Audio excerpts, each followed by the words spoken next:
However much surprising it may sound, we can find a unifying theme for our three readings, namely our relationship to the sacred, to the holiness of God.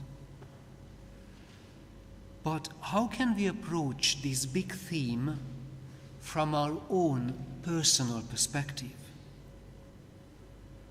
Our first reading from Exodus chapter 3 from verse 1 to 8 shows the moment how Moses was called when God revealed himself to him in the burning bush.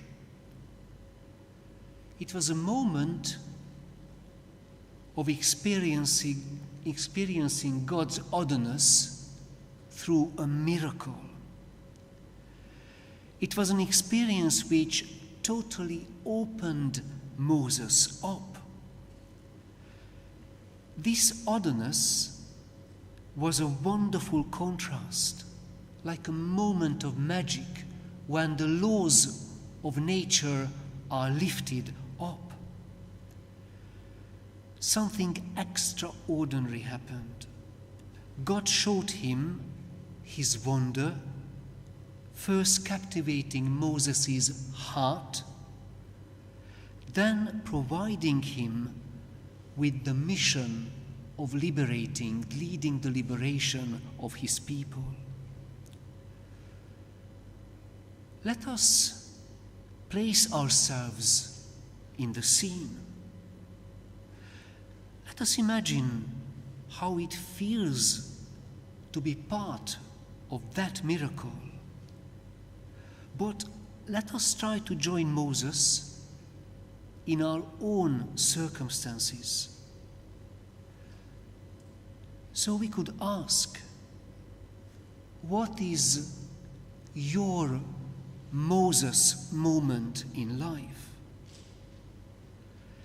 Is there a space in your life which is set aside for God when and where he can appear? Is this time dedicated to God, is it cultivated like a beautiful garden, a small patio, on a regular basis? Are God's miracles present in your lives? When we don't miss his sudden appearances in situations, in persons, even in our work. When Lent calls us for a conversion, it is an important part of our repentance to create this space, dedicated time to God, when we can sense and spot his miracles. It's part of our Lenten repentance to work on a fresh eye, a renewed readiness to walk with this open eye to God's miracles. May I ask it in this way? How many miracles of God can you recount since you woke up this morning? Teeny tiny miracles, but important.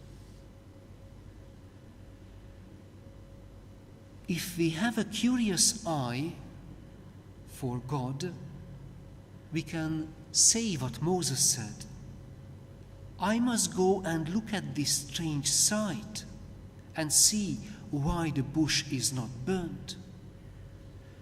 So, what is your Moses moment? How does your openness look like? How do you prepare and keep ready your curiosity, actually your faith? It is a crucial question. Whatever answer you give, it can take many forms. reading a spiritual book, like any of the books which we are free to take either for free or for donation from the back of the church, from that table. Prayer,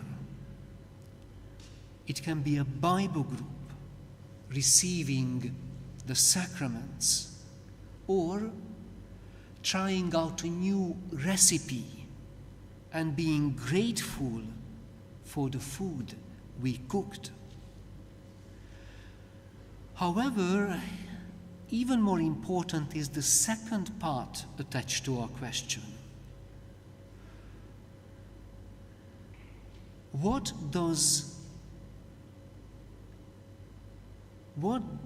do these experiences of wonder prompt you to do? When you recognize God's revelation, when you spot God's miracle in your life, what does it prompt you to do? How do you continue that day? In Moses' case, it was leading the Exodus, contributing to the people's liberation. So it is right that we can speak of our own Moses moments. For the beauty and wonder what we experience cause us to bring liberation to where we live. These are small deeds of transformation, just like the small miracles which have already happened since you woke up this morning. These are small acts that make a difference in our world. However minute details they may be, our world and our lives in it need these moments of exodus. St. Paul's letter and Jesus in the Gospel warn us what happens when these small moments of liberation do not arrive in time. When people don't spot God's miracles just in the past hour in their lives. The importance of our Moses moments highlights our Christian dignity. How wonderful and how life-giving it is to be part of God's miracles. Our call is like that of the artists and craftsmen who were called to come up and contribute to building the tabernacle and the first temple in the book of Exodus. Indeed, at a time of great challenge, when so many forms of suffering and dangers threaten our world, it is especially significant to have our Moses moments. Our call is indeed like those artisans who came forward from the community to volunteer their gifts, as we read in Exodus chapter 35, verse 10. And let all among you who are skilled come and make all that God has commanded, building the temple. Building that temple, that space which we dedicate to God, when our eyes remain open, our hearts sensitive to the wonders of God's miracles. Usually, it is translated as skilled, that just, and let all among you who are skilled come and make all that God has commanded, those who are skilled. But this is not the exact meaning of the word. It's literally means wise of heart, not skill, wise of heart. And let all among you who are wise of heart come and make all that God has commanded. So our contribution, just like in the case of those builders of the temple, is not about being experts in our crafts, but the wisdom of the heart. And this wisdom of heart can be acquired only through our Moses moments, when we experience and respond to God's holiness. Building a better world requires not only reason and technical skills.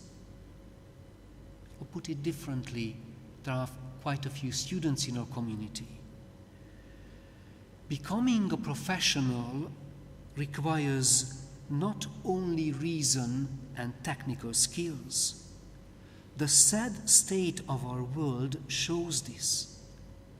Rather, we need people, we need Christians, we need adults and children whose spirit is moved, whose heart is wise, when our spirit is lifted and carried by God. And as mentioned, the experience of God's liberating love, just as our responses, can take many forms. Through your small Moses moments, with dedication and divine inspiration and human confession, human compassion, we can rise to create tremendous beauty and meaning. Just the difference what our world needs.